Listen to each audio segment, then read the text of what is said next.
దేవుని పరిశుద్ధ నామానికి స్తోత్రాలు. కూడి వచ్చిన మీ అందరికీ యేసయ్య నామంలో నా శుభాలు వందనాలు తెలియజేస్తున్నాను. దేవుడు మనల్ని మన కుటుంబాలను దీవించి ఆశీర్వదించును గాక. అందరం ఆమేన్ పలుకుదామా? మరి కూడి వచ్చిన మనందరం కొద్ది నిమిషాలు దేవుని వాక్యాన్ని ధ్యానం చేద్దాం. ఈ మే మాసం చివరి ఆదివారం వరకు దేవుడు అద్భుతమైన కాపుదల భద్రత ఇచ్చి మనందరు నడిపించిన దేవాది దేవునికి మనం ఎంతో కృతజ్ఞత చెల్లించవలసిన వారమై ఉంటున్నాం. మరి దేవుడు పోయిన వారంలో దేవుడు చేసిన అద్భుతమైన అనేకమైన కార్యాలను బట్టి నేను దేవుడిని గణపరుస్తున్నాను. పోయిన వారం ఈ మధ్యలో లేను. మరి దేవుడు వేరే ప్రాంతంలో దేవుని సేవ మహిమార్థమై అక్కడ నిలబెట్టి వాడుకొని ఆ వారంలో 3 రోజులు దేవుని యొక్క పరిచర్యలో ఉండడానికి దేవుడు సహాయం చేశారు. అందును బట్టి దేవునికి స్తోత్రాలు. అలాగే పోయిన వారంలో మా దేవుని దాసులు రవీందర్ గారు సలోమి గారికి ఇచ్చిన పెద్ద కుమారుడు ప్రశాంత్, దేవుడు అద్భుతంగా ఆ బిడ్డను అమెరికా దేశానికి తీసుకువెళ్ళాడు. అంత మాత్రమే కాదు, తన గ్రాడ్యుయేషన్ సెరమనీ మొత్తం నాకు పంపించాడు. నిజంగా చాలా అద్భుతంగా గ్రాడ్యుయేషన్ పూర్తి చేసుకొని ఆ సెరమనీలో ప్రత్యేకత నిజంగా దేవుడే ఆ బిడ్డను దీవించాడు. అక్కడ చదువుకున్న దానికి దేవుడు ఒక మంచి ఉద్యోగం త్వరగా కుమారునికి అనుగ్రహించేటట్లు మీరందరూ ప్రార్థన చేయండి. నిజంగా వారు నిజంగా ఆ బాబు ఎంతగానో దేవుని సన్నిధిలో అక్కడికి వెళ్ళినప్పటి నుంచి దేవునికి తనకు ఎంత దగ్గర సంబంధం. నా దేవుడే నన్ను ఈ స్థితిలోకి తెచ్చాడు. ఆయన నాకు పెట్టింది ఏంటంటే, అంకుల్, గ్లోరీ టు గాడ్, హల్లెలూయా. ఎవరికి మహిమ కలుగును గాక? దేవునికే మహిమ, హల్లెలూయా. తన జీవితంలో దేవుడు చేసిన అద్భుతాలన్నిటినీ జ్ఞాపకం చేసుకుంటూ తల్లిదండ్రుల యొక్క ప్రోత్సాహం, తల్లిదండ్రుల యొక్క కష్టార్జితం నేను నిలబెట్టాను అనే ధైర్యంతో ఇదంతా దేవుని దయ, దేవుని కృప. అంకుల్, ఇంకెక్కువగా దేవుడు దీవించేటట్లు మీరందరూ ప్రార్థన చేయండి. అందరికీ చెప్పండి, మీరు ప్రార్థన చేయటం వలన దేవుని కృపచేత అమెరికా వెళ్ళాను, అక్కడ దేవుడు నాకు దీవించాడని అందరికీ చెప్పండి, అందరికీ థ్యాంక్స్ చెప్పండి అని చెప్పాడు. ప్రశాంత్ తరపున కూడా మీ అందరికీ కృతజ్ఞతలు తెలియజేస్తున్నాను. దేవుడు ఇంకా ఆ బిడ్డను దీవించినట్లు మీరందరూ ప్రార్థన చేయండి. అలాగే ఇప్పుడు చదువుకున్న వాక్యంలో నుండి కొన్ని మాటలు ధ్యానం చేద్దాం. ప్రతి వ్యక్తి జీవితంలో ఎన్నో పోరాటాల మధ్యలో మనం జీవిస్తూ ఉంటాం. ఒక్కోసారి ఒంటరితనం, ఒక్కోసారి అందరూ ఉన్నా ఎవరు లేనటువంటి పరిస్థితి, ఒక్కోసారి మన జీవితాల్లో వెంటాడి తరుముతూ ఉంటాయి. ఈ సమస్యలు వచ్చినప్పుడు చాలా బాధపడుతూ ఉంటాం. ఇజ్రాయేలును నడిపించే నాయకుడు మోషే చనిపోయిన తర్వాత ఆ ప్రజలను నడిపించడానికి మరొక నాయకుడు కావాలా? హల్లెలూయా. మరొక నాయకుడు కావాలంటే ఆ నాయకుడు కొరకు నిజంగా దేవుడు మోషే బ్రతికుండగానే తన దగ్గర ఉన్నటువంటి దేవుని యొక్క కుమారుడు యెహోషువను దేవుడు ఏర్పాటు చేసుకున్నాడు. హల్లెలూయా. దేవుడు ఏర్పాటు చేసుకుని ఒక నాయకుడిగా ఏ విధంగా నడవాలో, నాయకత్వంలో ఉన్నటువంటి ఆ యొక్క ఇబ్బందికరమైన పరిస్థితులు ఏంటో అన్నీ తెలుసు కనుక యెహోషువ భయపడుతున్నట్లుగా ఇంతమంది ప్రజలను నేను ఏ విధంగా నడిపించాలి అనే ఒక భయంతో అతను హృదయాన్ని చూచిన దేవుడు యెహోషువతో మాట్లాడుతున్నాడు. అదే వాక్యం ఈరోజు మనం చదువుకున్నాం. 9వ వచనం, మొదటి అధ్యాయం 9వ వచనం చదువుకుందాం. నేను నీకు ఆజ్ఞ ఇచ్చి ఉన్నాను కదా, నిబ్బరము కలిగి ధైర్యముగా ఉండుము, దిగులు పడకుము, జడియకుము. నీవు నడుచు మార్గమంతటిలో నీ దేవుడైన యెహోవా నీకు తోడైయుండును. అందరూ ఒకసారి 2 చేతులు పైకెత్తి దేవునికి స్తోత్రాలు చెప్దాం. మనం ముందు ఉన్న ప్రయాణంలో ఇప్పటి వరకు దేవుని కృపచేత దేవుడు మనందరిని నడిపించాడు. పాప శాపములో నుంచి విడిపించి ఆయన బిడ్డలుగా మార్చుకొని విశ్వాస ఆధ్యాత్మిక జీవితంలో ఈరోజు ఈ యొక్క మే నెల ఈ రోజు వరకు దేవుడు కాపాడుకుంటూ వచ్చాడు. దేవుని బిడ్డలారా, మన ప్రయాణంలో ఇంకా చాలా దూరం గమ్యం చేరాలంటే ఇంకా చాలా ప్రయాణం ఉంది. ఈ ప్రయాణములో ఒకవేళ మనం భయపడుతూ బ్రతుకుతూ ఉన్నామేమో, ప్రస్తుత కాల పరిస్థితులన్నీ మనం చూస్తుంటే భయము, ఆందోళన, కలవరం మన కుటుంబాలలో, సంఘాలలో, దేశంలో మనకు కనబడుతూ ఉంది. దేవుని బిడ్డలారా, మొన్నటి వరకు పాకిస్తాన్కు యుద్ధం, మరి ఇండియాకు యుద్ధం అని ఒక వారమంతా బాధపడ్డాం, ఒక నెలంతా బాధపడ్డాం. దాని తర్వాత అక్కడక్కడ భూకంపాలు సంభవించాయి. ఆ భూకంపాల ద్వారా చాలా ప్రాణ నష్టాలు, అలాగే ఆస్తి నష్టాలు జరిగాయి. అక్కడక్కడ అనేక దేశాల్లో భయంకరమైన ప్రళయాలు, సునామీ లాంటిది వచ్చి అనేక ప్రాంతాల్లో అనేక మంది ప్రజలు ఇబ్బంది పడ్డారు. అలాగే ఆస్ట్రేలియా దేశంలో నిన్నటి దినమందు భయంకరమైన తుఫాన్ వచ్చి దాదాపు ఒక 50-60 వేల మంది కుటుంబాలు మరి నీళ్ళలో జలమలమైపోయి ఎంతో బాధపడుతూ ఉన్న పరిస్థితులు మనం చూస్తూ ఉన్నాం. దేవుని బిడ్డలారా, ఈరోజు ఈ వార్తలన్నీ వింటున్న మనం ఇంకా చాలా దూరం ప్రయాణం చేయాలా? మనం చేయవలసిన ప్రయాణం ఇంకా చాలా దూరం ఉంది. మరి పాలు తేనెలు ప్రవహించే దేశానికి దేవుడు వాగ్దానం చేశాడు మోషేకు. ఇదిగో మోషే, ఈ ఐగుప్తులో ఉన్న ఈ ప్రజలందరిని తీసుకెళ్ళి నేను చూపిస్తున్న పాలు తేనెలు ప్రవహించే దేశానికి వీరందరిని నువ్వు తోడుకొని వెళ్ళాలని దేవుడు చెప్పాడు. అంతలోనే కొంతకాలం అయిన తర్వాత మోషే మరణించాడు. ఆ మధ్యలో ఆగిపోయారు. మరలా ఇంకా చేయవలసిన ప్రయాణం చాలా ఉంది. ఇప్పుడు ఎవరు నడిపించాలా, ఎవరు తీసుకొని వెళ్ళాలా, ఎవరు గమ్యస్థానానికి చేర్చాలని ఆలోచిస్తూ దేవుడు మరి యెహోషువను ఏర్పాటు చేసుకొని ఆయనతో చెప్తున్న మాట ఈరోజు చదువుకున్నాం. దేవుని బిడ్డలారా, ఇజ్రాయిల్ల చరిత్రలో ఆ విధంగా ఎన్నో శోధనలు, కష్టాలు ఎదుర్కొని ఆ యొక్క పాలు తేనెలు ప్రవహించే దేశానికి వెళ్ళడానికి దేవుడు యెహోషువను ఏర్పాటు చేసుకున్నాడు. అలాగే మన జీవితాల్లో కూడా ఒక్కోసారి ఎన్నో కోల్పోతాం. ఎన్నో మనం సంపాదించుకున్న ఆస్తులు కోల్పోతాం, సంపాదించుకున్న వెండి బంగారాలు కోల్పోతాం. అలాగే చేయాల్సినటువంటి పరుగు పందెంలో చాలాసార్లు పడుతూ లేస్తూ ఉంటాం. అలాగే ఎన్నో శోధనలు ఎదుర్కొంటూ ఉంటాం. కానీ గమ్యం చేరాలా? గమ్యం చేరాలంటే మనకున్నటువంటి ఎదురుగా ఉన్న సమస్యలు పర్వతాలు లాంటివి, వెనకాల తరుముతున్నటువంటి సమస్యలు పెద్ద పెద్దవి. వీటన్నిటిని తట్టుకొని నిలబడాలంటే దేవుని సహాయం మనకు అవసరము. హల్లెలూయా!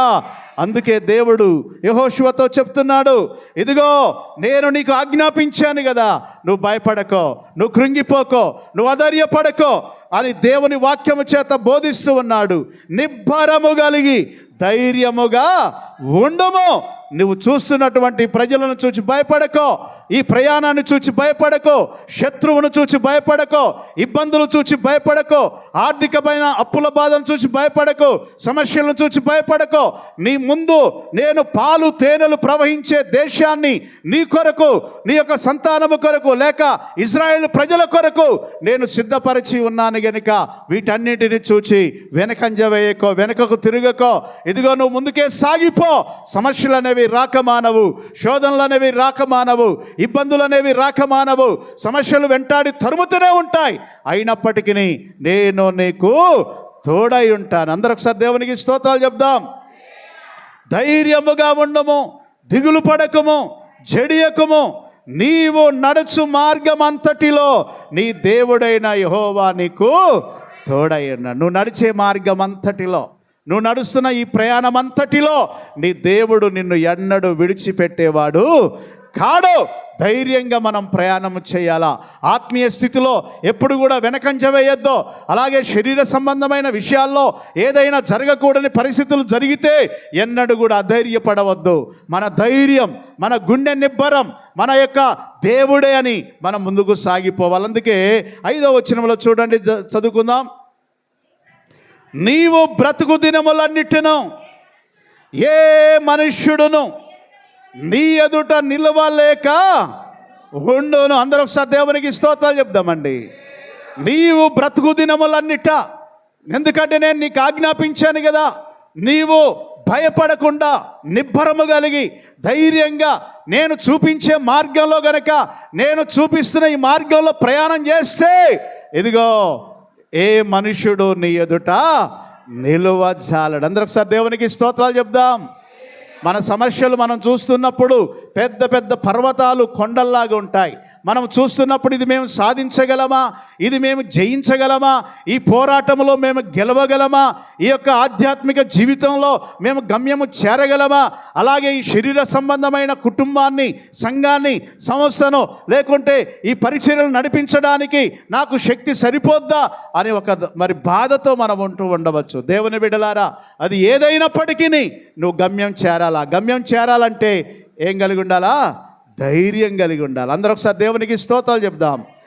ఐదో వచనంలో చదవండి. నీవు బ్రతుకు దినములన్నిటెను ఏ మనుష్యుడును నీ ఎదుట నిలవలేక ఉండును. నేను మోషేకు తోడైండునట్లు నీకు కూడా తోడై ఉంటా. అందరూ ఒకసారి దేవునికి స్తోత్రాలు చెప్దాం. నేను నా భక్తుడైన మోషేకు తోడైనట్లుగా ఓ యెహోషువా నీకు కూడా తోడుగా ఉంటా. ఎందుకు దిగులు పడుతున్నావు? నేను ఈ ప్రజలను నడిపించలేనేమని ఎందుకు కృంగిపోతున్నావు? వీరందరూ నా మాటకు లోబడతారో లేదని ఎందుకు భయపడుతున్నావు? ఇదిగో నా హస్తము నీకు తోడుగా ఉంది. నీవు ప్రయాణం చేస్తున్న ఈ ప్రయాణం అంతటిలో నీ దేవుడైన యెహోవా నీకు తోడైండును. ఇంకేమంటున్నాడు చదవండి అందులో, నిన్ను విడవను, నిన్ను ఎన్నడూ కూడా ఎడబాయను. దేవుని బిడ్డలారా, ఇంత గొప్ప మాట ఎవ్వరు మనకు వాగ్దానం చేయలేరండి. హల్లెలూయా. పెళ్లి ప్రమాణాలు చేస్తూ ఉంటారు. ఏదైనా కష్టం వస్తే భర్త భార్యను వదిలేస్తుంది, భార్య భర్తను వదిలేస్తాడు, తల్లిదండ్రులను పిల్లలు వదిలేస్తారు, పిల్లలను తల్లిదండ్రులు వదిలేస్తారు. కానీ నువ్వు నమ్ముకున్న దేవుడు, నువ్వు ఆరాధిస్తున్న దేవుడు, నువ్వు ప్రార్థిస్తున్న దేవుడు, దేవుని మందిరానికి వచ్చి ఎవరినైతే నువ్వు ఆరాధిస్తున్నావో ఆ ప్రభువు నిన్ను ఎన్నడూ కూడా ఏం చేయడు? విడువడు. అందరు చెప్పండి, ఏం చేయడు? విడువడు. నిన్ను ఎన్నడూ ఎడబాయడు. చాలామంది మనుషులు మనం చూస్తూ ఉంటాం, మన స్నేహితులను చూస్తూ ఉంటాం. కొంతకాలం స్నేహం చేస్తాం, కొంతకాలం వారితో పరిచయం పెంచుకుంటాం, కొంతకాలం వారితో అన్యోన్యంగా ఉంటాం. ఒకేసారి కొన్ని మనస్పర్ధలు వచ్చి ఏమైపోతాము? విడిపోతాం. దేవుని బిడ్డలారా, భార్య భర్తల బంధం విడిపోతుంది. చాలామంది విడిపోయేవారు ఉన్నారు. కానీ ప్రభు అంటున్నాడు, నేను నిన్ను ఏర్పాటు చేసుకున్నాను గనుక, నేను నిన్ను పిలుచుకున్నాను గనుక, నీవు నా బిడ్డగా మారు మనసు పొందావు గనుక, నువ్వు నా బిడ్డగా మారి నా సన్నిధికి వస్తున్నావు గనుక, నాకు ఆరాధన చేస్తున్నావు గనక, నా పాటలు పాడుతున్నావు గనుక, నా వాక్యాన్ని ధ్యానిస్తున్నావు గనుక, ఇదిగో నేను మాత్రం ఎవరు నిన్ను విడిచిపెట్టినా నేను నిన్ను విడవను, ఎడబాడి. ఇంత అభయాన్ని ఇచ్చేది ప్రపంచంలో మనకి ఎవరు లేరు, ఆ ఒక్క యేసయ్య. అందరూ ఒకసారి దేవునికి స్తోత్రాలు చెప్దాం. ఆ ఒక్క దేవుడు తప్ప ఎవరు కూడా నిన్ను మరి విడువను ఎడబాయను అనేవారు లేరు. దేవుడే నిన్ను నడిపిస్తాడు, దేవుడే నీ మీద కృప చూపిస్తున్నాడు, దేవుడే నీ మీద దయ చూపిస్తున్నాడు. నిన్ను విడువను ఎడబాయను. నిబ్బరము కలిగి, నిబ్బరమైన మనసు తెచ్చుకొని, తొనకకుండా నీ యొక్క గురి దేవుడే. నా దేవుడుండు, నాకే భయం లేదో, నా దేవుడుండు, నాకు సహాయం చేస్తాడు, నా దేవుడున్నాడు, అన్ని విషయాల్లో నన్ను ఆదుకుంటాడని మనం ధైర్యం కలిగి, హల్లెలూయా. మనం సుదర్శన్ గారి కొరకు అందరూ సంఘమంతా ప్రార్థన చేశాం. దేవుడు అద్భుతమైన కృప చేత ఆ కుమారుణ్ణి బాగు చేశాడు. అందరూ ఒకసారి దేవునికి స్తోత్రాలు చెప్దామండి. వాస్తవానికి డాక్టర్ గారు చనిపోతారని చెప్పారు, మరి ఎంతో బాధపడ్డారు. దేవునికి అసాధ్యమైంది ఏది లేదు. ఆయన విడవలేదు, ఎడబాయలేదు. దేవుడు మరలా ప్రాణాలతో ఇంటికి తీసుకొచ్చాడు, కాపాడాడు. ఎవరైతే విశ్వాసంతో నమ్మకముతో దేవుడు ఉన్నాడని అనుకుంటారో, దేవుడు మాలోనే ఉన్నాడని ఎవరైతే గ్రహిస్తారో వారి జీవితాల్లో అద్భుతాలు జరగటం ప్రారంభమవుతాయి. హల్లెలూయా. అందుకే మనము తిరిగి వెనుకకు చూడకుండా మనము సాగిపోవలసిన వారమై ఉన్నాం. అందుకే దయచేసి ఇక్కడ కూర్చున్న ప్రతి ఒక్కరు కూడా హృదయమే దేవుని, అందరూ చెప్పాలా, హృదయము దేవుని. మనం ఏమనుకుంటాం, ఈ 4 గోడల మధ్యలో కూర్చున్నాం, ఇది ఒక మందిరంగా చేసుకున్నాం కనుక ఈ మందిరంలో దేవుడు ఉంటాడు, దేవుడు ఉన్నాడని అనుకుంటూ ఉంటాం. మంచిదే, ఆ యొక్క మరి ఉద్దేశం మంచిదే. కానీ బైబిల్ ఏం చెప్తుంది? దేవుడు ఏం చెప్తున్నాడంటే, హృదయము దేవుని ఆలయం. ఎవరి హృదయంలో అయితే దేవుడు ఉంటాడో ఆ దేవుడు ఎప్పుడు నీతో నడుస్తూనే ఉంటాడు. హల్లెలూయా. మీరు ఇంటి దగ్గర నుంచి ఇప్పుడు మందిరానికి వచ్చారు, మీతో పాటు ఎవరు వచ్చారు? అందరు చెప్పండి. నమ్మిన వాళ్ళందరూ ఒకసారి దేవునికి స్తోత్రాలు చెప్పండి. మనం ఒక్కరము రాలేదో, మనతో పాటు ఎవరు వచ్చారండి?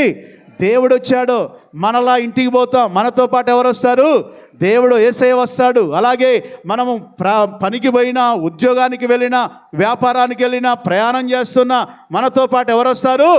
దేవుడు వస్తాడు. ఎందుకంటే ఆయన నీ హృదయంలో ఉన్నాడు. ఎంతమంది నమ్ముతున్నారండి? నా హృదయంలో దేవుడు ఉన్నాడు. ఎంతమంది నమ్ముతున్నారు? నువ్వు ఎక్కడికి వెళ్ళినా క్షేమంగా ఉంటావు. ఎందుకంటే మన ధీమా, మన యొక్క భక్తి, మన యొక్క ఉద్దేశము, మన హృదయములో నా ప్రభు ఉన్నాడు, నాకు ఏది అసాధ్యమైన దానికి ఏది లేదని ధైర్యంతో మనము సాగిపోవాలా. దేనికి భయపడొద్దు. 10,000 మంది దండెత్తి నీ మీదికి వచ్చిన అపాయము నీ యొద్దకు ఎంతమంది అంట? అందరు చెప్పండి, ఎంతమంది అండి? 1000 మంది కూడా కాదు, 1 కూడా కాదు, 3 కూడా కాదు. మనం భయపడిపోతున్నాం. దేవుని బిడ్డలారా, ఎన్నో సమస్యలు మనల్ని వెంటాడుతూ ఉంటాయి. వాటిని చూసి భయపడకుండా గుండె ధైర్యం కలిగి నా దేవుడు, నా ప్రభువు నాతో పాటు ఉన్నాడని గుండె ధైర్యంతో మనందరం కూడా సాగిపోవలసిన వారం అంటున్నాం. అందుకే సంఖ్యాకాండంలో చూద్దాం. సంఖ్యాకాండంలో ఇజ్రాయేల్ ఉద్దేశించి మాట్లాడుతున్న మాట, మరి దయచేసి 13వ అధ్యాయం 30వ వచనం చదువుకుందాం. జనులను నిమ్మలపరచి, హల్లెలూయా, కాలేబు జనుల మధ్య నిలబడి వారిని ఏం చేస్తున్నాడట? వారేం కలవరపడుతున్నారు, వారేం బాధపడుతున్నారు. ఏంటయ్యా, మమ్మల్ని ఎక్కడికో పాలు తేనెలు ప్రవహించే దేశానికి తీసుకెళ్తానని చెప్పి ఈ మధ్యలోనే మోషే రాలిపోయాడు, చనిపోయాడు. మరి మేము ఎప్పుడు అక్కడికి చేరేది? మమ్మల్ని ఎవరు అక్కడికి నడిపించేది అని ప్రజల హృదయాలలో ఏమొచ్చిందండి? కలవరం వస్తే దేవుడు వారి హృదయాలను ఏం చేశాడు? నిమ్మలపరచి. ఈరోజు ఇక్కడ కూడా మనం కలవరంతో రావచ్చు, బాధతో రావచ్చు, వ్యాధితో రావచ్చు, సమస్యతో రావచ్చు, ఇబ్బందితో రావచ్చు, వేదనతో రావచ్చు, దుఃఖముతో రావచ్చు, కష్టముతో రావచ్చు. నీ దేవుడు నీతో మాట్లాడుతున్నాడు, నిన్ను నిమ్మలపరచాలి. అందరూ ఒకసారి దేవునికి స్తోత్రాలు చెప్దామండి. మన సమస్యలన్నీ మనకు నెమ్మది లేకుండా చేస్తాయి, మనకు శాంతి లేకుండా చేస్తాయి, మనకు సమాధానము లేకుండా చేస్తాయి. ఎప్పుడైతే దేవుని వాక్యాన్ని చదువుతామో, ఎప్పుడైతే దేవుని వాక్యాన్ని ధ్యానిస్తామో, ఎప్పుడైతే దేవుని వాక్యాన్ని వింటామో, వెంటనే మనలో ఉన్న భయం, ఆందోళన, కలవరం పారిపోతాయి. హల్లెలూయా. కాలేబు వారి మధ్యలో ఉండి వారిని ఏం చేశాడట? వారికి నిమ్మలపరిచాను. అందరూ ఒకసారి దేవునికి స్తోత్రాలు చెప్దాం. వారిని నిమ్మలపరిచాను. దేవుని బిడ్డలారా, తర్వాత చదవండి. మనము నిశ్చయముగా, అందరూ ఒకసారి దేవునికి స్తోత్రాలు చెప్దాం. మనము చేరవలసిన గమ్యానికి మనము నిశ్చయం అంటే ఖచ్చితంగా. అందరు చెప్పండి, ఎలాగూ?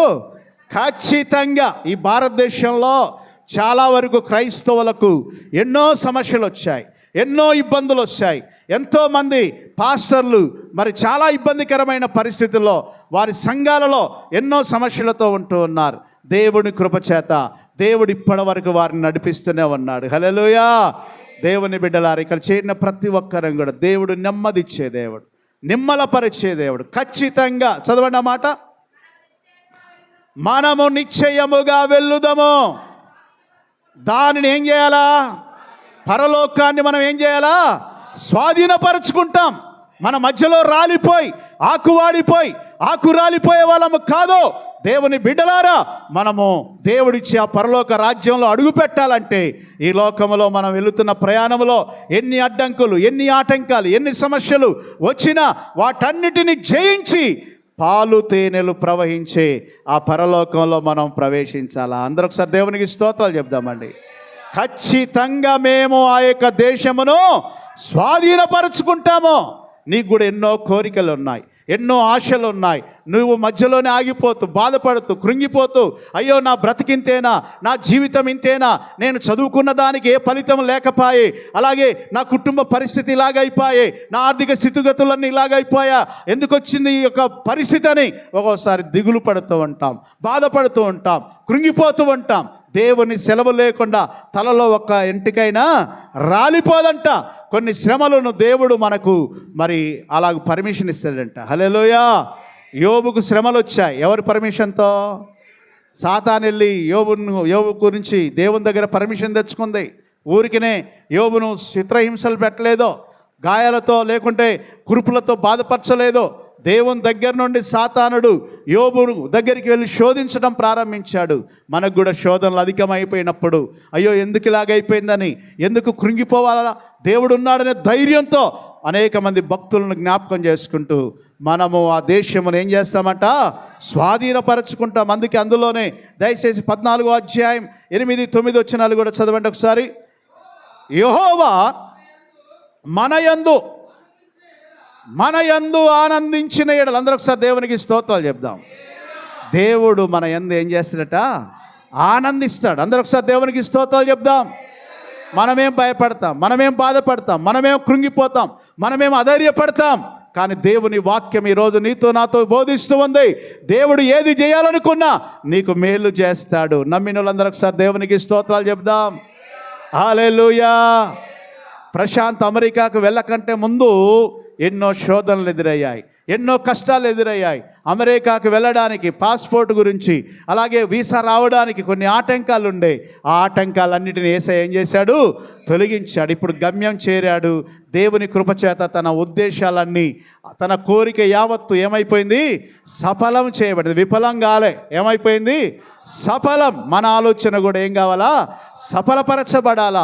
దేవుని బిడ్డలారా, ఇక్కడ ఎన్నో ఉద్దేశాలు కలిగి ఉన్నాం, ఎన్నో ఆలోచనలు కలిగి ఉన్నాం. దేవుని సన్నిధిలో సాగిపోవాలా. ఇమంపేటలో మా తమ్ముడు నాగరాజు విజయ వారు మామూలుగా మరి ఒక ఆర్ఎంపీ డాక్టర్గా ఒక ఇల్లు అద్దెకు తీసుకున్నారు. ఆయన మొదటిగా ఆ ఊర్లన్నీ తిరగడానికి, చుట్టుపక్కల తండాలన్నీ తిరుగుతూ వైద్యం అందిస్తూ ఒక చిన్న ఇంటిలో మరి ట్రీట్మెంట్ ప్రారంభించాడు. నేను అనుకున్నాను, అన్న ఇక్కడ ఏమీ నడుస్తలేదు, చాలా కష్టంగానే ఉంది, మళ్ళీ నేను సూర్యాపేటన ఇంకా వేరే ప్రాంతానికన్నా వెళ్ళాలనుకుంటున్నాను, ప్రార్థన అయితే చేయండి. హల్లెలూయా. నేను ఒకటే చెప్పాను, దేవుడు నువ్వు ఎక్కడికి వెళ్ళావో అది నీ స్వాధీనంలోకి తీసుకొస్తాడు. నువ్వు హృదయం నెమ్మదిగా నిబ్బరంగా ఉంటే తప్పకుండా అక్కడే నువ్వు నిలబడతావు. నిజంగా దేవుడు ఒక అద్భుతమైన రీతిలో వైద్య వృత్తిలో వాడుకుంటూ ఈరోజు ఒక మంచి గృహాన్ని, అదే హాస్పిటల్, అదే ఇల్లుగా చేసుకున్నాడు. అందరూ ఒకసారి దేవునికి స్తోత్రాలు చెప్దాం. తన ఆలోచన యావత్తు ఏమైంది? సఫలమైంది. ఇక్కడ కూర్చున్న మన ఆలోచన యావత్తు కూడా ఏం కావాలా? సఫలం కావాలి. ఒకప్పుడు మనకు మందిరాలు లేవు, ఒకప్పుడు మనం హాస్టల్లో ఆరాధన చేసేవాళ్ళం, అలాగే చిన్న రేకుల షెడ్లో ఆరాధన చేసేవారం. దేవుని ఉచితమైన మహాకృప చేత దేవుడి మంచి మందిరాన్ని ఇక్కడ కుడకొండలో దేవుడు మనకు అనుగ్రహించాడు. సింగరెడ్డిపాలెంలో మంచి మందిరం, ఇంకా అనేక మందిరాలు అనుగ్రహించి ఈరోజు దిక్కులేని మనల్ని, ఏమీ లేని మనల్ని ఈ స్థానమైనా ఇచ్చాడు. అందరూ ఒకసారి దేవునికి స్తోత్రాలు చెప్దాం. సాతాను ఉద్దేశం ఏంటంటే ఇంత ఎదిగిన మనల్ని మరలా కొల్లగొట్టడానికి, మరలా మనలో నుండి తీసివేయడానికి రకరకాల ప్రయత్నాలు వాడు చేస్తూనే ఉంటాడు. కానీ మనమైతే దానికి బెదరకుండా, అధైర్యపడకుండా, ఎవరున్నారు మనతో? దేవుడు ఉన్నాడు. దేవుడే చెప్తున్నాడు, ఇదిగో నువ్వు నడుచు మార్గం అంతటిలో నేను నీకు తోడుగా ఉంటాను. నువ్వేం భయపడకయ్యా, నువ్వేం కృంగిపోకో, నువ్వేం అధైర్యపడకో. మధ్యలో శోధన అనేది రాకమానదో, రోగాలు అనేవి రాకమానవు, అప్పులు అనేవి కాకమానవు, సమస్యలు అనేవి రాకమానవు. నువ్వు దేవుని బిడ్డవు, నిన్ను ఏర్పాటు చేసుకున్నాను గనుక నేను నిన్ను విడువను, ఎడబాయను. అందరూ ఒకసారి దేవునికి స్తోత్రాలు చెప్దాం. ఆయన వదిలిపెట్టడండి. నువ్వు అనుకున్నది నెరవేరేంత వరకు, నువ్వు ప్రార్థించింది ఫలితాన్ని చూచేంత వరకు, నువ్వు ఏదైతే ప్రార్థించావో, ఏదైతే దేవుణ్ణి అడుగుతున్నావో, ఏదైతే దేవుని దగ్గర కోరుకుంటున్నావో, తప్పకుండా నువ్వు బ్రతికుండగానే, ఈ భూమి మీద నువ్వు ఉండగానే నీ ప్రార్థనకు సమాధానము నువ్వు చూస్తావు. హల్లెలూయా. దేవుని బిడ్డలారా, హన్నా ప్రార్థన చేసింది, ఓ ప్రభువా నేను గొడ్రాలనే పేరు ముద్ర పడినానయ్యా అని దేవుని మందిరానికి వెళ్ళి ఆ బిడ్డ రాత్రి పగళ్ళు ఏడుస్తూ ఉంది, అంగలారుస్తూ ఉంది, దేవునికి మొర్ర పెడుతూ ఉంది. అయ్యా నువ్వు ఏం చేస్తావో నాకు తెలియదు, నా వయసు అంతా అయిపోతుంది, ఇదిగో నా భర్త నన్ను కాదని వేరేటామని చేసుకున్నాడు, ఇదిగో ఆ నింద నా మీద ఉండకూడదు, పిల్లలు లేరనే నింద నాకు ఉండకూడదయ్యా అని దేవుని దగ్గర రాత్రంతా గోజాడింది, మొర్రపెట్టింది. దేవుడు అద్భుత రీతిగా హన్నాకు దేవుడు కుమారుని ఇచ్చాడు. హల్లెలూయా. దేవుని బిడ్డలారు, ఇక్కడ చేరిన మనందరం కూడా ప్రార్థన చేస్తే అది వృధాగా పోతుంది అనుకుంటావు. ప్రార్థన చేస్తే నువ్వు కన్నీటితో చేసిన ప్రార్థన ఏ నిష్ప్రయోజనము కాదో, ఒకరోజు దానికి ఫలితము చూస్తావు. దేవుని బిడ్డలారా, ఒక్కోసారి మనం అనుకుంటాం, నేను చేరగలనా, నేను ఆ ఇల్లు కట్టగలనా, నేను ఆ వాహనము కొనగలనా, నాకు ఉద్యోగం నాకు వస్తుందా, నాకు మంచి సంబంధాలు వస్తాయా, నాకు మంచి గృహం ఉంటుందా అని ఒక్కోసారి నిరుత్సాహపడతాం. భయపడకో, కృంగిపోకో. దేవుడు గొప్పవాడు, మన పక్షంగా ఉంటే అద్భుతమైన కార్యాలు జరిగిస్తాడు. కనుక ఏమాత్రము దిగులు పడకుండా, జడియకుండా దేవుని మీదనే పూర్తిగా ఆధారపడాలి. చదవండి మరొకసారి ఆ వచనం కింద 9వ వచనం. యెహోవా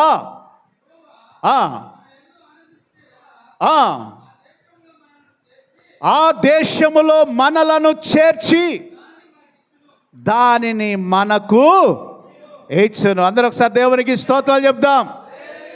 దానిని మనకు ఇచ్చును. అందరూ ఒకసారి దేవునికి స్తోత్రాలు చెప్దాం. నువ్వేదైతే కోల్పోయావో దానిని దేవుడు మరలా మనకు ఇచ్చును.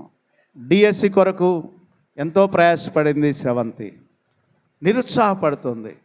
బాలపాష, అనూష వీళ్ళందరూ రాశారు, ఎంతో కష్టపడ్డారు, ఎంతో చదువుకున్నారు.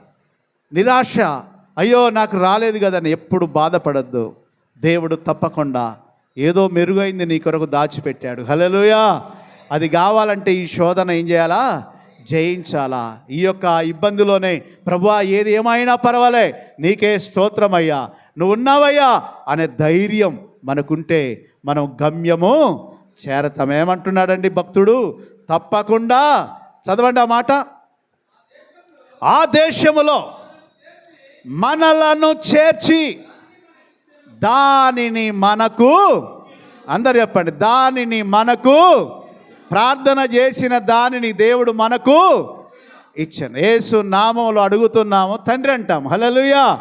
ఏదో అలాగ అల్లాటప్ప ప్రార్థన కాదో, యేసు నామములో నువ్వు ప్రార్థన చేసి ఏది అడుగుతావో అడుగుడి మీకు ఇవ్వబడు. అడిగిన దానిని పొంది ఉన్నామని ఏం చేయాలా? నమ్మాలా. అందుకే యెహోషువ, నువ్వెందుకు ఫీల్ అవుతావు? నువ్వెందుకు బాధపడతావు? నువ్వెందుకు కృంగిపోతావు?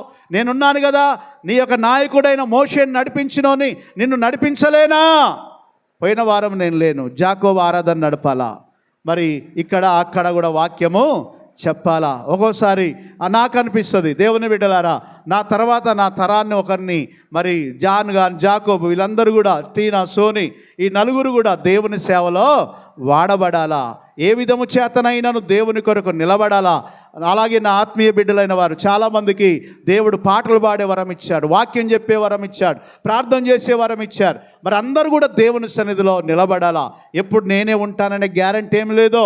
నా తర్వాత, నా తదనంతరము నా ఆత్మీయ పిల్లలు, నాకు పుట్టిన బిడ్డలు దేవుని సేవ కొరకు వాడబడాలి. అందరూ ఒకసారి దేవునికి స్తోత్రాలు చెప్దాం. భయపడవలసిన అవసరము లేదు, కృంగిపోవలసిన అవసరము లేదు. నీ మార్గములన్నిటిలో నిన్ను కాపాడుటకు నీ దేవుడైన యెహోవా నీకు తోడై ఉన్నాడు. తప్పకుండా నీ ఆలోచన యావత్ ఏమైపోద్ది? సఫలము. అందరు చెప్పండి, నీ ఆలోచన యావత్ ఏమైపోద్ది? సఫలమైపోద్ది. ఎప్పుడు భయపడద్దు, ఎప్పుడు కృంగిపోవద్దు. నీ విశ్వాసాన్ని స్థిరపరచుకోవాలా. నా దేవునికి నేను ప్రార్థన చేశాను, తప్పకుండా నా దేవుడు నా ప్రార్థనకు ప్రతిఫలము ఇస్తాడని నమ్మితే దేవుని మహిమను చూస్తావండి. అందరూ ఒకసారి దేవునికి స్తోత్రాలు చెప్దాం. హల్లెలూయా, హల్లెలూయా. తర్వాత వచ్చిన చదువుకుందాం దయచేసి. ద్వితీయోపదేశకాండం 31వ అధ్యాయము 6వ వచనం చదువుకుందాం. ద్వితీయోపదేశకాండం 31వ అధ్యాయం 6వ వచనం నుంచి 8వ వచనం. భయపడకుడి, వారిని చూచి దిగులు పడకుడి, నీతో కూడా వచ్చువాడు, నీతో కూడా వచ్చువాడు. అందరూ ఒకసారి దేవునికి స్తోత్రాలు చెప్దాం. ఎవరు వస్తారట మనతో? అందరు చెప్పండి, మనతో ఎవరు వస్తారు? నీ దేవుడైన యెహోవా నీతో వస్తాడు గనక నువ్వు భయపడాల్సిన అవసరము లేదు. అందరూ ఒకసారి దేవునికి స్తోత్రాలు చెప్దాం. హల్లెలూయా. ఇప్పుడు ఇర్మియా కుమారుడు చిన్ను వచ్చాడు. ఆయన గోల్ అంతా నేను డాక్టర్ కావాలా. హల్లెలూయా. మరి దేవుని బిడ్డ నీట్ రాశాడు, అలాగే ఎంసెట్ రాశాడు. ఇంకెన్నిసార్లు అయినా పర్వాలే, నేను అనుకున్నది నెరవేరాలా. హల్లెలూయా. నెరవేరాలంటే, ఆ గమ్యం చేరాలంటే ఆ పట్టుదల ప్రతి ఒక్కరికి ఉండాలి. ఆ పట్టుదల ఉంటే తప్పకుండా దేవుడు సహాయము చేస్తాడు. మనమేమో పట్టుదలను కోల్పోతాం, మనము ప్రార్థనను కోల్పోతాం. మన ప్రార్థన మీద మనకే ఒక్కొక్కసారి నమ్మకం పుట్టదో, మనకు విశ్వాసం ఉండదో, విశ్వాసంలో నీరుగారిపోతాం. దేవుని బిడ్డలారా, ఏ విషయంలోనైనా నువ్వు కుడికి కానీ ఎడమకు కానీ చూడకుండా దేవుడు చూపించే మార్గం అంతట్లో నువ్వు వెళ్తే ఆయన నీతో పాటు వస్తాడట. హల్లెలూయా, హల్లెలూయా, హల్లెలూయా. దేవుని బిడ్డలారా, ఇక్కడ చేరిన ప్రతి ఒక్కరు కూడా అలాగ దేవుని సన్నిధిలో సాగిపోవాలా. ఒక పాట, కొత్త పాట వచ్చింది కదా, నిందలు అవమానములు సహించుకుంటూ నీ రెక్కల నీడలో నేను నిన్ను ఆశ్రయించాను. నిందలు అవమానాలు సహించి ఏం చేశాము? ఏం కావాలా? సహించాల. కోర్టుకి వెళ్ళినప్పుడల్లా అవమానం, అలాగే పోలీస్ స్టేషన్కి వెళ్ళినప్పుడల్లా అవమానం సహించుకుంటూ, కన్న తల్లి తన తోబుట్టులే తన మీద కేసు పెట్టినప్పుడు ఎంతగా సహించాడో. రవీందర్ సార్ని ఎంత తిడుతుంటే మౌనంగా సహించడం. దేవుని బిడ్డలారా, ఆ సహింపు, ఆ దుఃఖము, ఆ కన్నీరు ఇప్పుడు ఏం చేశాడు దేవుడు? తుడిచేసి తన కుమారుని ద్వారా ఆ పోగొట్టుకున్న సంతోషం అంతా తిరిగి దేవుడిచ్చిండు. నమ్మిన వాళ్ళందరూ ఒకసారి దేవునికి స్తోత్రాలు చెప్దాం. మా కుటుంబంలో కూడా ఎవరికి మరి గవర్నమెంట్ ఉద్యోగాలు లేదు. టీనా విషయంలో అందరం ప్రార్థన చేశాం. దేవుడు ఒక అద్భుతమైనటువంటి కృప చూపి ఆ బిడ్డకు ఉద్యోగం అనుగ్రహించాడు. ఒకప్పుడు మన స్థితి ఇలాగ లేదు, చాలా ఘోరమైన పరిస్థితి, అద్దె గృహాలలో ఆరాధన నడిపే పరిస్థితి, అలాగే చాలా కష్టకాలంలో ఉన్నాం, ఇబ్బందుల పరిస్థితిలో ఉన్నాం. ఆ స్థితిని దేవుడు చూచి, ఆ ప్రార్థనను దేవుడు చూచి, ఆ కన్నీటిని దేవుడు చూచి ఈరోజు ఇలాగ నా దేవుణ్ణి ఘనపరిచే భాగ్యం ఇచ్చాడు. హల్లెలూయా. అందుకే మనం కృంగిపోవలసిన అవసరము లేనే లేదు. అందరూ ఒకసారి దేవునికి స్తోత్రాలు చెప్దాం. హల్లెలూయా. ఒక్కోసారి మన పరిస్థితులు మన శరీరాన్ని గుర్తుపట్టలేనంత చేస్తాయి. మరి మా బంధువు ఒక ఆయన వచ్చాడు. వాళ్ళ అమ్మగారు చనిపోతే జ్ఞాపకార్థ కూడిక చెప్దామని వచ్చింది. నేను సడన్గా ఆయన్ను గుర్తుపట్టలే, అంత తెల్లబడిపోయాయి, ముసలోళ్ళలాగా అయిపోయాడు.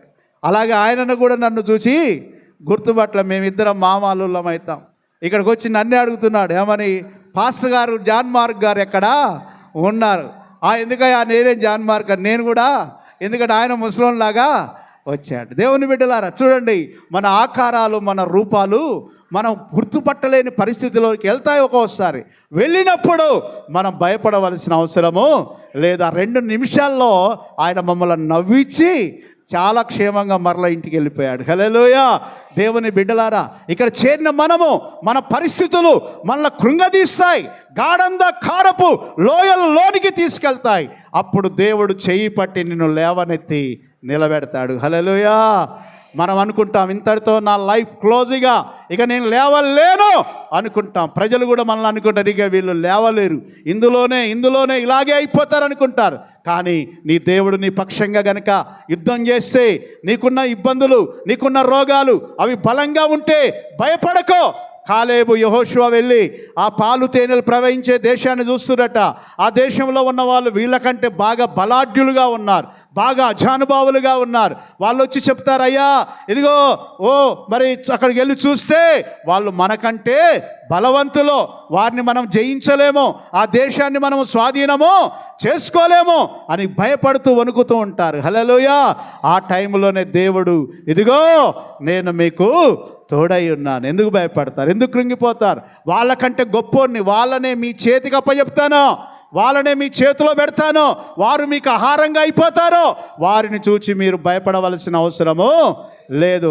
సమస్యలు, శోధనలు, కష్టాలు వీటిని చూచి భయపడదు. చదవండి. భయపడకుడి, వారిని చూచి దిగులు పడకుడి, మీతో కూడా వచ్చువాడు మీ దేవుడైన యెహోవా. ఆయన నిన్ను విడువడు, ఎడబాయడు, మరియు నీవు నిబ్బరము కలిగి ధైర్యముగా ఉండము. యెహోవా ఈ ప్రజలకిచ్చుటకు నీవు వీరితో కూడా పోయి దానిని వారికి ఏం చేయాలా? స్వాధీనపరచాలి. ఈరోజు సంఘ కాపర్ల పని అదే. దేవుని సేవ చేస్తున్నటువంటి కాపర్లు సంఘాన్ని ఎక్కడికి నడిపించాలా? పరలోక రాజ్యంలోనికి, దేవుని రాజ్యంలోకి నడిపించాలా. దేవుని బిడ్డలారా, ఇక్కడ చేరిన ప్రతి ఒక్కరం మనము చూచిన మన సమస్యలు చాలా పెద్దగా ఉంటాయి, అవి గుట్టల్లాగా ఉంటాయి, పర్వతాల్లాగా ఉంటాయి. ఇది మన వల్ల అవుతుందా అని కింద మీద పడి ఎంతో బాధపడుతూ ఉంటాం, వేదన పడుతూ ఉంటాం, దుఃఖపడుతూ ఉంటాం. ఇది సాధ్యమేనా? ఇది చేయగలనా? ఈ అప్పులు తీర్చగలనా? ఈ అవమానాలు భరించగలనా? లేకపోతే ఈ సమస్య తీర్చగలనా? ఈ ఇల్లు కట్టగలనా? ఈ పిల్లల పెళ్ళిళ్ళు చేయగలనా అనే సందేహాలు ఎన్నో మనల్ని వెంటాడి తరుముతూ ఉంటాయి. కానీ భయపడకు. హల్లెలూయా. ఒకరోజు దేవుడు రాబోతున్నాడు, దేవుడు ఇవ్వబోతున్నాడు. నీ ఆశలు, కోరికలన్నీ ఏమవుతాయండి? సఫలమవుతాయి. హల్లెలూయా.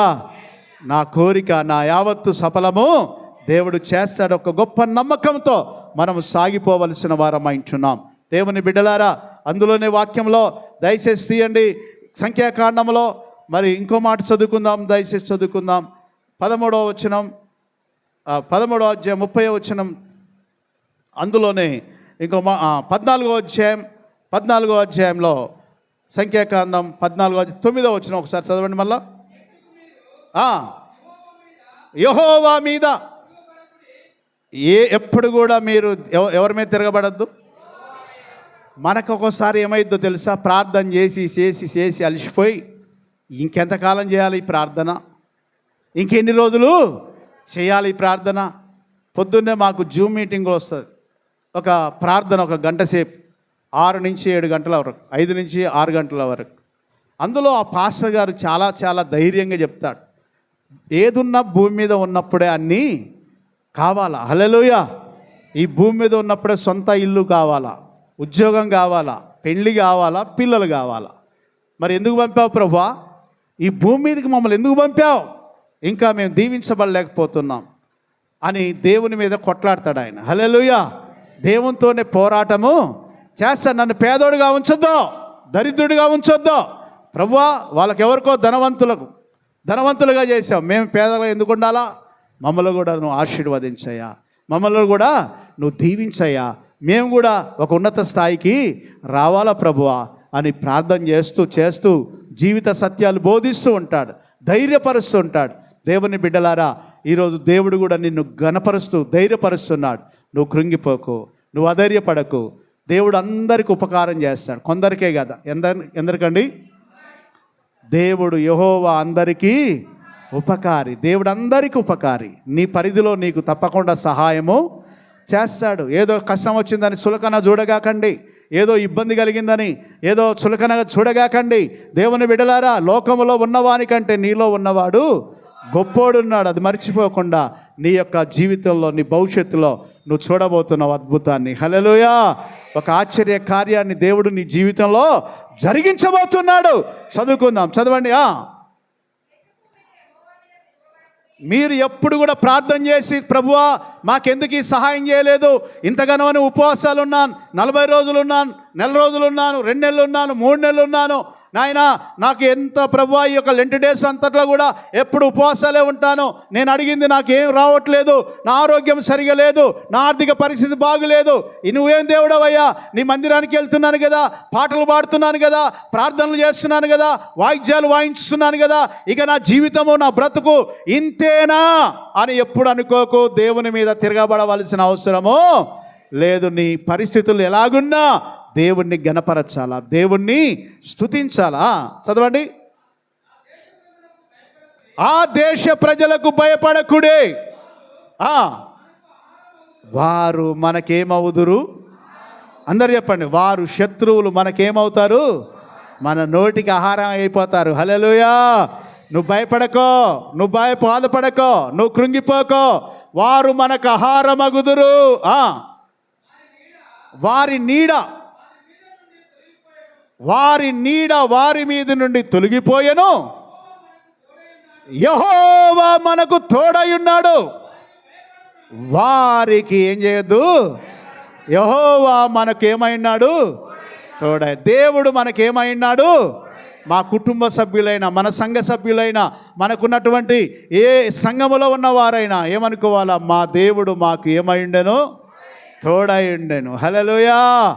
దేవుని బిడ్డలారా, ఎప్పుడు కూడా ధైర్యపడకుండా ధైర్యంగా నా ప్రభువు ఉన్నాడు, నన్ను కాపాడువాడు కొనుకడు నిదురపోడు, నా ప్రభువు నాకు తోడుగా ఉన్నాడని ఒక ధైర్యంతో మనందరము సాగిపోదాము. హల్లెలూయా.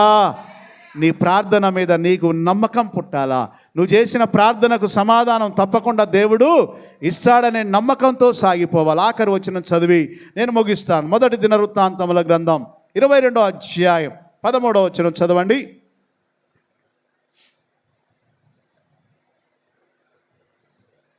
మొదటి దినవృత్తాంతములు 22:13.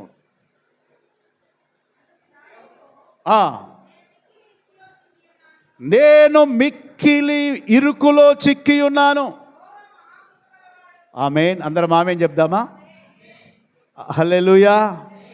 ఆయన ప్రార్థన చూడండి ఎలా చేస్తున్నాడు. నేను మిక్కిలి ఇరుకులో చిక్కి ఉన్నాను. ఈయన మామూలోడు కాదండి, ఈయన గొప్ప రాజు, దేవునికి హృదయానుసారుడు, దేవుడంటే భక్తి కలిగిన వాడు.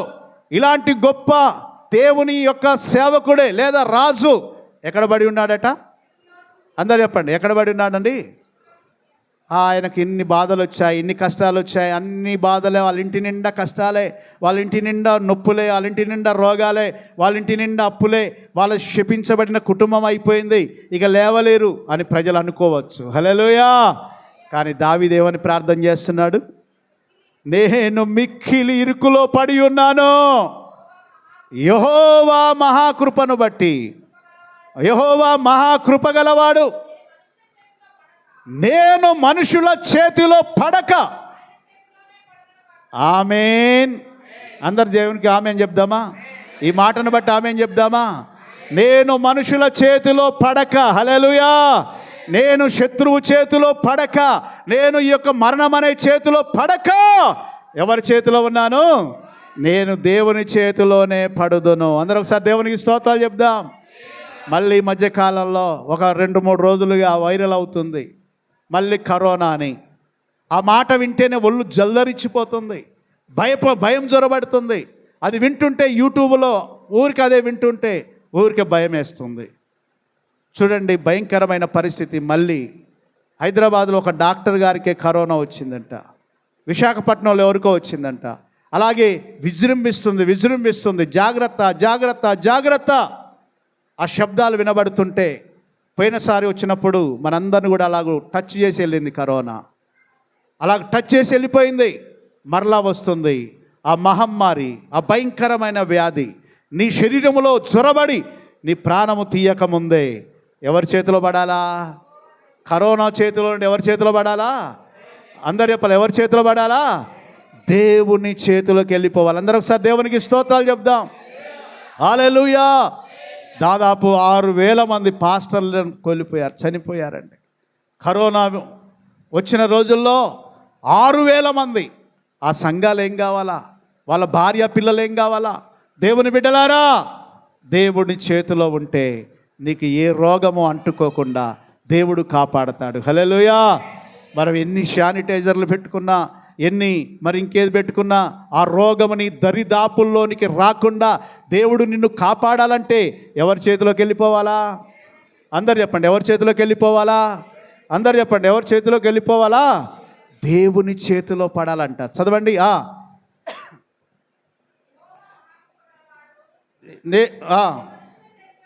మనుషుల చేతిలో, కరోనా చేతిలో, రోగం చేతిలో, భయంకరమైన అప్పుల చేతిలో పడి నేను చనిపోకుండా ఉండాలంటే ఎవరి చేతిలోకి వెళ్ళిపోవాలా?